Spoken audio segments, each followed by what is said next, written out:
Hey guys, how are you? Welcome back to my garden. It is a typical November day today. It's really kind of like misty and foggy out there. I was at the beach in the morning and there was this really thick mist coming from the sea. It was thick as pea soup basically, and there were moments where you couldn't see even 100 meters apart, but it's kind of magical at the same time. I really love it, like walking on the beach because there are no houses or anything here at the beach. There's like the woodland on one side and you have the sea on the other side, and just beautiful, and I really get to enjoy these moments here a lot. But today is not like walking on the beach with you. Today is a different project, and you might see already a little bit of what is happening here. So I prepared what I'm gonna tackle today, and I think in the next 2 videos or 3 videos, I will finally start my bulb planting. And it actually is a good time of the year to do it. You don't need to plant your bulbs very early, like in August or September, when you can start buying them in the shops. November is a perfect time to still get your tulips and some of the other bulbs into the ground. This is exactly what I want to do. So how I want to divide the video is into like 3 different smaller videos, kind of depending on which area of the garden I tackle, because each area of the garden has a different color scheme when it comes to my bulbs. So today I will take you to the front garden, and then tomorrow we're going to be working here in the midsection and the back of the garden, where I'll be planting most of my bulbs by far. And then day 3 we'll be potting up some beautiful tulips and maybe some crocus, some other things as well. So I also have like some beauty going on in the spring at my entrance to the house.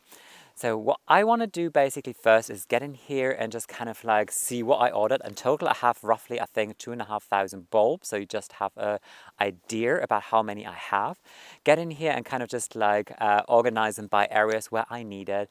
By dividing the video, that also gives me the opportunity to just talk you through a little bit better maybe, and just explain you on how you should grow your tulips or your different bulbs, what they like, what they don't like, and just get a little further into detail. And if you haven't ordered your tulips yet, it's still good time. Still go there, try it, look online what's still available. I mean, all of those like really popular varieties like Brownie or Belle Epoque or whatever, they are sold out, of course. I don't grow any of those. I like really, mostly I like classic, elegant, typical Dutch tulips in a way. But I had a good bargain hunt yesterday, so I went to the stores and I found crocus. So I found these crocus and I got my hand on the last 8 bags that they had. So 80 crocus in total for not even €4. I think it translated from Swatter into like €3.75 or something for 80 crocus. And they look perfect. They're really good. They get their fresh little shoot here. The bulbs are looking really nice and firm. So that was a good bargain. And I can just tell you, if your shop still run bulbs, go out there, check it. Maybe you're lucky as I was today. So let me just get in here first, and then I'll take you to the front garden with me.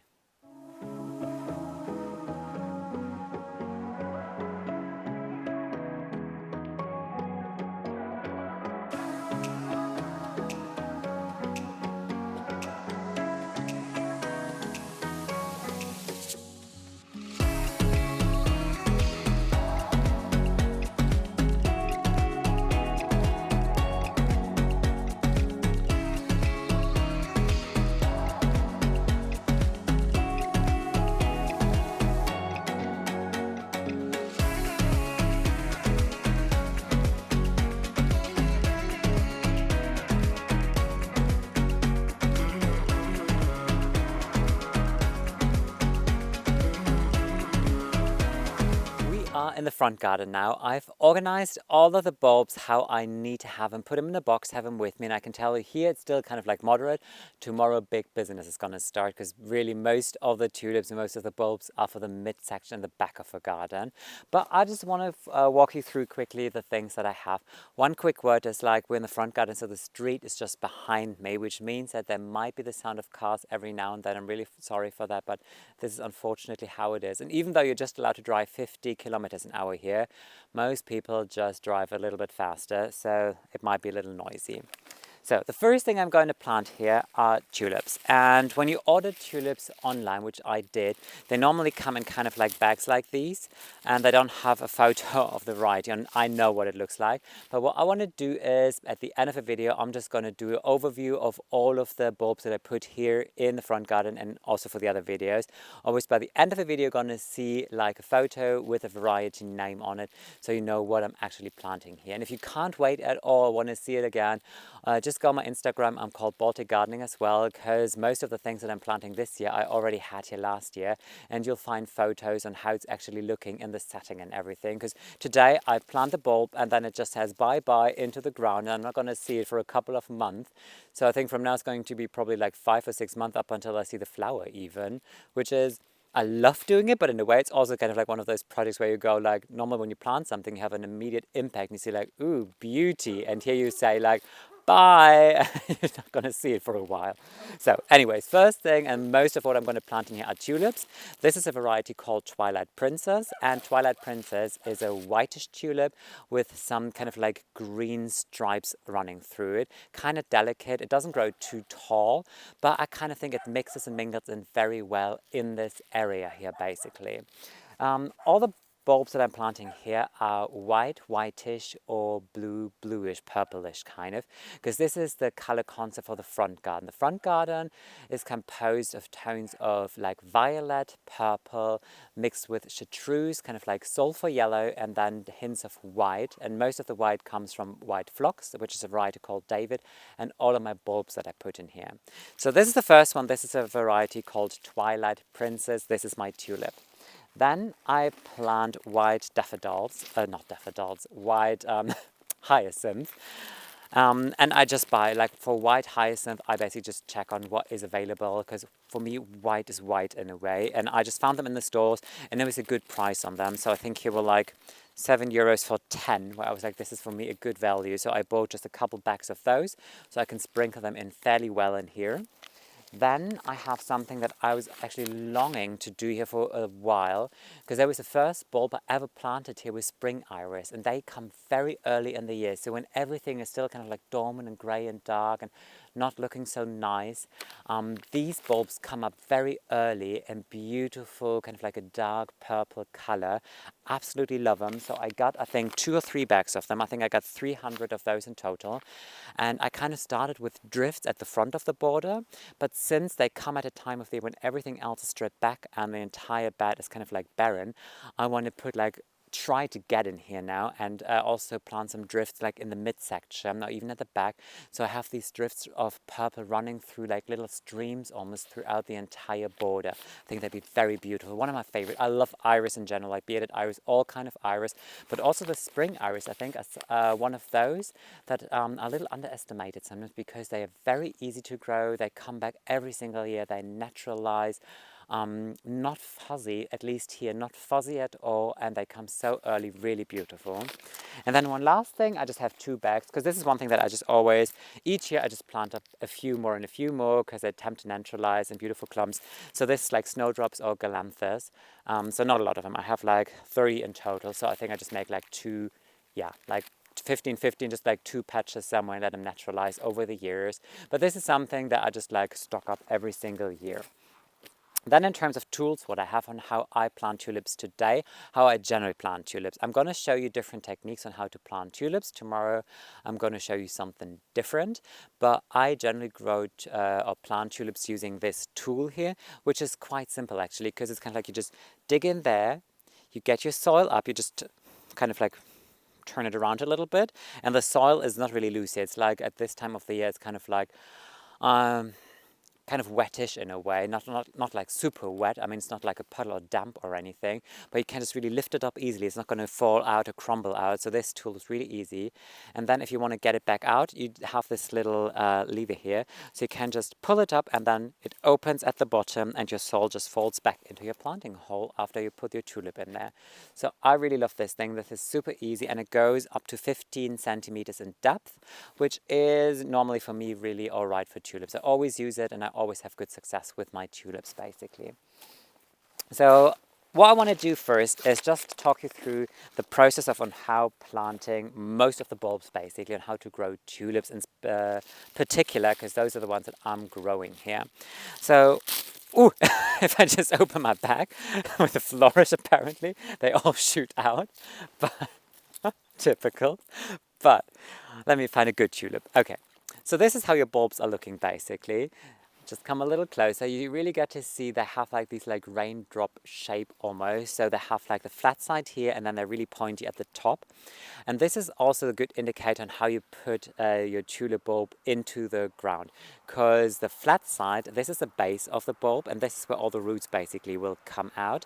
And then this is the top shoot where the growth of the tulip, the leaves and the flower stem actually are going to come out.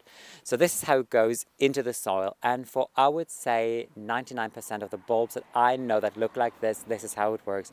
Pointy side always goes up.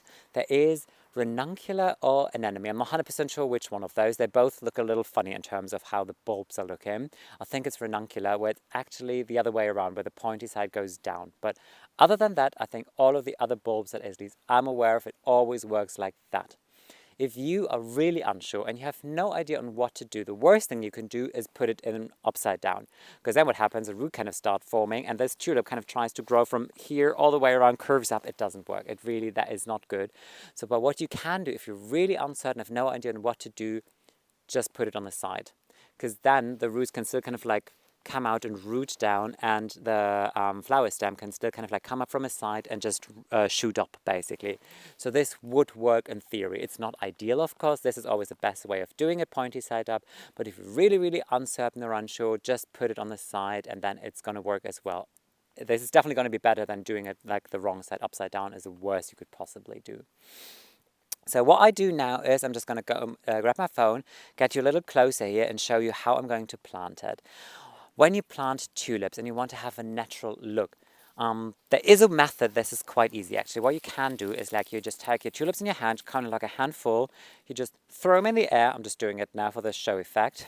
And then they fall somewhere, and where they fall, you basically plant them. Because what happens is you have like one here, one there, two there sitting together, so you have this kind of natural look. If I do it in here, because I'm planting in a fully grown bowl, I'm never going to find my tulips again. So that is unfortunately not an option.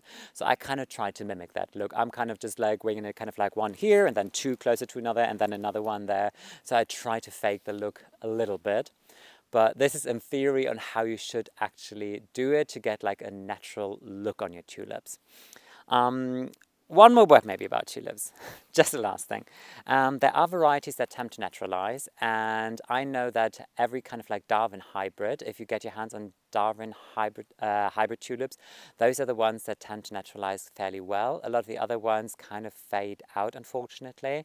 But what I do is I always stock up, I always replant. Like the Twilight Princess is a variety that doesn't naturalize that well. Some of them come back, some of those that I'm going to plant with you tomorrow, they will come back. What happens is like this bulb is going to form kind of like new baby bulbs around it next year, and from those the new flowers might, if you're lucky, appear the year after. So this is kind of how it works, but not every tulip does it, and you're not always going to be successful. So if you plant tulips for the first time ever, what you want to do is plant them now and then stock up next year again, just in case if you have a variety that is not naturalizing well. Alfie stole a bulb now, so I'm just going to get in there and get the bulb back before she eats it, and then I show you how to plant the tulips. So let me just show you how I plant them. So here you see basically the nepeta. This is kind of like a drift of nepeta here. And if I just lift it up, there you get to see the area where I want to start planting. So here I'm just going to strip back the mulch so I can easily get in there now. And then I just come in with my tool. So what I do is, as I said, you just take it like this, firm it in there, and you see the soil. I've improved it over the couple past years, so it is a really nice lofty soil. I can just lift it, everything stays in here, nothing falls out. So this is kind of like how it looks now. Can you see it? Like this.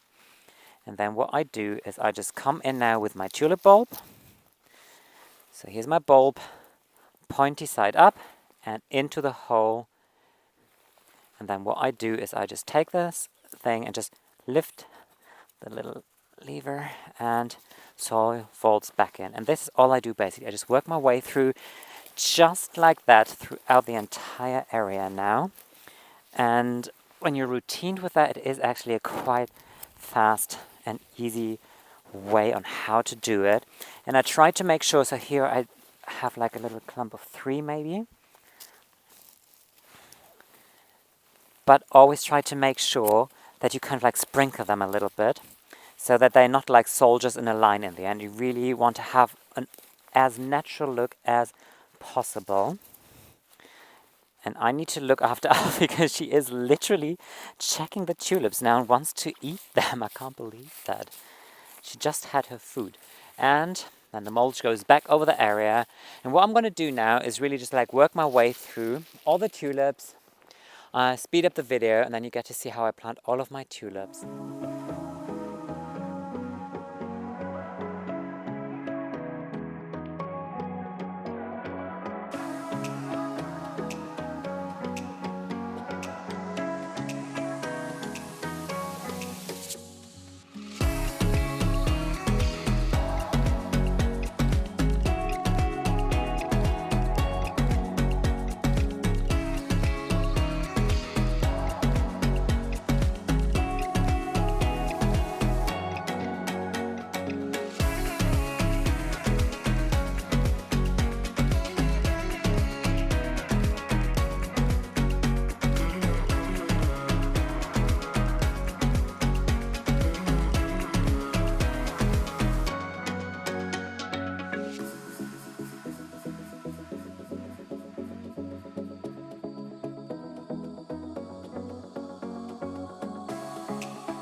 My tulips are planted like 220 roughly of the variety Twilight Princess are in the ground. I'm so happy. That was a good start with planting the bulbs for this year. And I try to make sure that I always plant them kind of next or close to the Napata because I really enjoy the combination of this like violet from the Napata in combination with the white from the tulips. I think this is really pretty and going to work out fairly well. So I have these like kind of clumps of tulips spread throughout. So from each and every angle when you like enter the front garden, you get to enjoy a different view, different angle onto those tulips and then a combination. So the next thing I'm going to plant are my iris, and unfortunately I only have 200. I thought I ordered more and I kind of feel that might be not enough, to be fair. I need to see how far I come, but if it's not enough, fingers crossed I can still reorder that variety. I'm going to check tonight, otherwise I might still order like another 100 or even 200 to really have like this big impact of those for next year. But let's just start with what I have. So this is kind of like how a single iris bulb actually looks like. So I'm just going to come a little closer, you get to see. This is how they're looking like. So a little different to what a tulip looks like. The shape is the same though. So they still kind of have like the base here where the roots are coming out, and then the tips or the point where the leaves and the flower stalk is actually coming out. So this is how they go into the ground. Again, pointy side always up. But the tulip, they have like this papery brown kind of like skin around that falls off very easily. While the iris, they have kind of like more like a crepe papery kind of texture around it, and that's really firm and close to the tulip bulb, so this works really well. What I want to do in terms of planting, I'm just going to tackle it a little different now. So what I have my shovel here, and what I do is basically I'm just going to dig a trench here. So I just remove the mulch and then I'm just going to dig a little trench in a shape, kind of like a little meander almost. I've already started here in front of you, so there's already kind of like a curve there. And I'm going to curve kind of like in the other way around here. And then I'm just going to sprinkle the iris in there and work my way through the entire border and see how far I come. And this side of the border, there are no iris. Well, there are a little bit on this side there, but there was no iris here or there. And then on the other side, there are iris only at the front. So I'm really going to get into the border, like in the middle part, maybe even in the back part, and try to have these drifts floating through the entire border. Let's see how far I come.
I've planted all of the iris as well, and believe it or not, 200 iris, that was nothing. I could have honestly easily ordered double the amount, if not even more.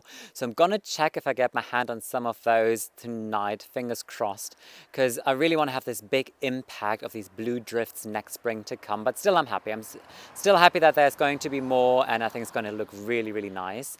And you could tell that at one point I kind of changed my strategy on how I planted them, because I thought doing the thing with the trench and digging the soil, I took too much time. So what I did, I just came in with my shovel, basically just lofting up the soil, and then I just threw the iris on top of it, and wherever they landed, I could just push them easily down into the lofty soil. Just quickly just go over with my hands to backfill the soil to wherever was needed, just put the mulch back on, and that went super fast. That was maybe just like 15 minutes in total to plant all of those iris. Now I'm happy that those are in. So last two things to come are the hyacinth and the galanthus. I'm starting with the hyacinth. This is how they look like. Pretty much the same as a tulip, I would say. Very similar. They always have this white outer layer. And you can tell the tip is already coming out, and at the base you can already see kind of like roots forming a little bit here. So it's really urgent that they get into the ground, actually. With the hyacinth, I'm a little late, I know that, but I like to do everything at once, so I think it's still going to be fine. They're still looking all right though, so I think this is just perfect. I am going to use the exact same tools and technique on how I was planting tulips when it comes to hyacinth. They don't go in as deep as tulips though, so really check what the label says when you're planting your hyacinth. But besides the exact same technique on what I was doing with the tulips, and I always plant the hyacinth in groups of like 5 to 7, because I think this is always just like a nice kind of like impact that they give. Definitely I'm going to put some of those next to the swing bench that you see there, because when we get to see on the swing bench, you have the hyacinth next to you, you really get to enjoy the beautiful scent of them. So this is definitely a winner-winner combination, I'm telling you. Yeah, so this is just the next thing I'm going to do, get in there and plant all of the last hyacinth that I have.